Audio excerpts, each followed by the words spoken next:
Bu tasvirlar kompyuterda ishlanmagan, balki quyoshning haqiqiy akslari.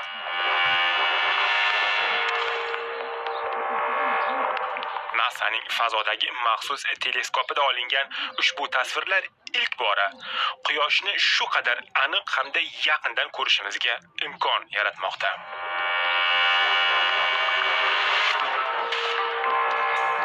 Quyosh harakatini kuzatuvchi rasadxona quyoshdagi o'zgarishlarni tinimsiz yozib boradi.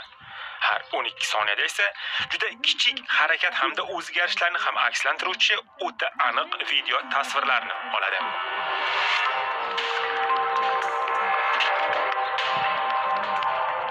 Mazkur akslar ko'rinmas ultrabinafsha nurlarning 10 ta to'lqin uzunligini muhrlaydi.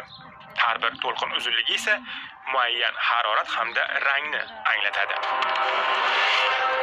Ayni akslarni bir yerda jamlasangiz, quyosh yuzasidagi faol hududlar, ya'ni quyosh to'fonlari namoyon bo'ladi.